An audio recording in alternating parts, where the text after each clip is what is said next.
What is Web 3.0 and how does it work? Did you also search what is Web 3 on the internet and suddenly feel like you could not understand English anymore? You might have also searched about it and found that all the answers on the internet are so vague. But you don't have to worry, we have researched for you and have grasped the concept of Web 3, also known as Web 3.0. In this video, we're going to give you an overview of what Web 3 is and how it works. But first, we think you need to know about Web 1.0 and Web 2.0 as well. So let's dive into the past and present of the internet. But before you learn about it, pay attention to the big red subscription button. As soon as you click it, you will be taken to the wealthy side, the life you deserve, where you'll find hundreds of videos. These videos contain the answers to almost any question you may have. There are also daily updates, so if you want to stay tuned, remember to turn on notifications. Web 1.0. Okay, so if you are not a Gen Z and have been existing in this world for a while now, you would know what the internet was like before 2004. It was not like today. We can say that Web 1.0 was the earliest form of the internet. Web 1.0 was all about data that you could only read. The pages were filled with lots of information, but there was not any way people could interact or make money with those pages. So, in other words, Web 1.0 is just a bunch of informational pages hyperlinked together in a single encyclopedia, and you can do nothing but read them. Hence, Web 1.0 was also known as the read-only web. After 2004 came Web 2.0. Web 2.0. The existing form of the internet right now is Web 2.0, which is just an advancement of Web 1.0. Web 2.0 is also known as the social web, as you can interact through social media. You can consume and create content at the same time, which is why Web 2.0 is also famous as a read-write web. Although Web 2.0 lacks privacy, centralized platforms collect your data to make your experience better, which eventually makes them more money. But apart from that, they sell your data to advertisers as well. In other words, centralized companies and advertisers know every single thing about you. They know whatever you do on the internet. Even some websites or apps also know your location. Everything you see, every ad on the internet, is meant for you so you can browse more and make more money. Web 2.0 is dominated by these centralized companies. Finally comes the star of the show, Web 3.0. Web 3.0. Web 3.0 is the future of the existing internet, or the third generation of the internet as they say it. It is more advanced than the previous versions of the internet.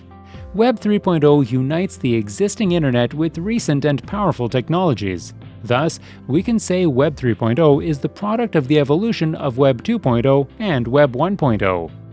Although there is not any official definition or resources related to Web 3.0, is because it is still in the process of evolution. Tim Berners-Lee, the inventor of the World Wide Web, previously named Web 3.0 a semantic web. The semantic web means that the data is present in such a way that it can be read by machines or systems. Although the concept of Web 3.0 is more advanced than that of a semantic web. It is supposed to be more open, autonomous, and intelligent. Web 3.0 can understand your input with great accuracy and thus make your experience better. The main feature of Web 3.0 that makes it different from Web 2.0 is that the data on Web 3.0 is connected in a decentralized manner, which means no single person or company has authority over your data. The other main feature of Web 3.0 is the privacy and security of your identity. No one will know who you are on Web 3.0, no matter what you do on the internet. Now you know a little bit about Web 3.0 is, but you will understand it clearly when you understand how exactly it works. How does Web 3.0 work? Web 3.0 works on concepts such as machine learning, artificial intelligence, decentralization, token-based currency, and blockchain technologies. You must be thinking that all of this sounds like that gibberish you couldn't understand earlier. Don't worry, we will explain everything in detail. Here are the features of Web 3.0 which make it different. Artificial intelligence. The first thing that you need to know is that Web 3.0 will make your browsing experience better than ever before because it will incorporate machine learning and artificial intelligence. What will happen is that whenever you input something into it, it will process the information with nearly human intelligence, or, in more clear terms, artificial intelligence, and make your experience more tailored to you. The best part is, it will accurately understand your input, be it in any form. For example, there is no way that a machine can differentiate between a crane, a bird, and a crane, a vehicle used for construction. The only way to differentiate between the two is to consider the context in which they are written. That's where artificial intelligence comes in. Web 3.0 will use artificial intelligence and will know exactly what you are looking for. A quick reminder, if you've enjoyed the video so far, consider subscribing, as we frequently upload such informative and educational videos. Let's continue. Decentralization and DAO. The next thing is that your data will be secure, and you will have more privacy.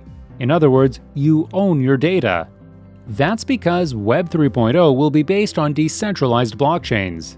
Let us explain. Web 2.0 is dominated by centralized groups, which means all your data is owned by these big companies, and now they get to choose what they do with it. But in Web 3.0, there are decentralized groups that are not owned by any specific person, but rather these companies will be run by DAO, which means Decentralized Autonomous Organization.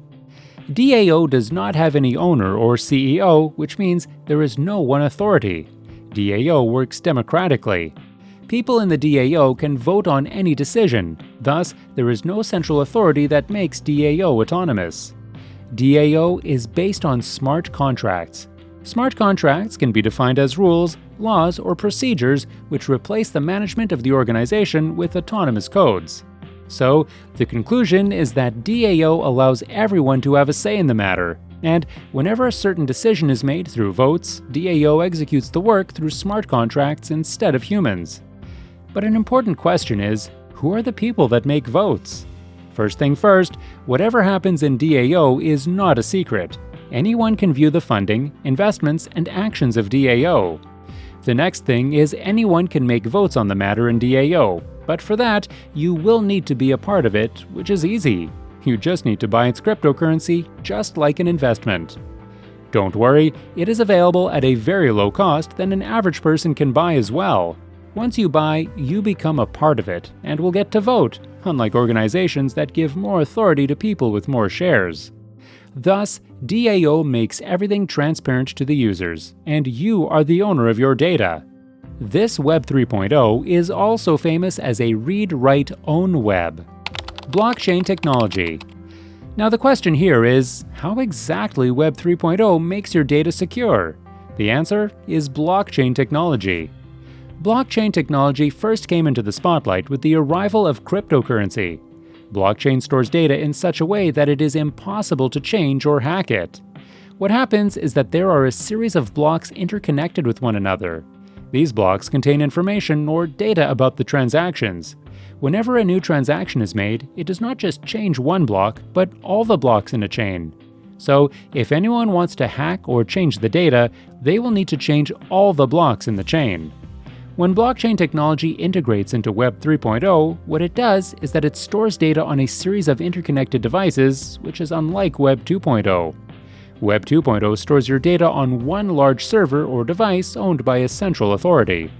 However, in Web 3.0, your data is a public database not owned by anyone. The data stored on a blockchain is nearly impossible to change, which makes your data secure.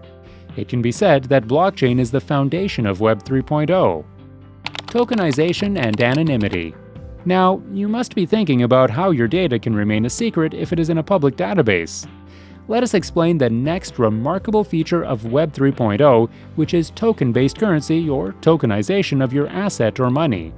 This concept is similar to cryptocurrency and NFTs. What happens is that your money is converted to some sort of token, and now you can use these tokens for making transactions across the internet. Now you must be thinking, how does it protect my identity? Think about it like this. Whenever you pay for something, be it your bills or something you buy, you tell them your bank details and many other things which can be termed sensitive information. But what if you had digital wallets that do not have anything to do with any personal information, similar to cryptocurrency and NFTs? Web 3.0 will enable you to remain anonymous while doing any kind of transaction. This anonymity is not just for making transactions, but also for your overall identity on Web 3.0. You will have a digital identity on Web 3.0, just like digital wallets that have nothing to do with your bank account. That means your real identity has nothing to do with your digital identity on the internet. Even when your data is a public database, no one knows who it belongs to in reality. There will be absolutely no way that your data can be traced back to you. So, even if the web collects your data, your identity will be anonymous. Web 3.0 is a lot of advancement from Web 2.0 and will not happen at once, but rather in a series of small developments. It took over a decade to fully transform Web 1.0 into Web 2.0. The transformation to Web 3.0 will also take remarkable time. The interesting thing is that some companies are already shifting to Web 3.0, but it is still in the building stage. Hence, the true potential of Web 3.0 cannot be realized until it becomes more common. Did you enjoy the video? Please hit the subscribe button, like, share, and comment.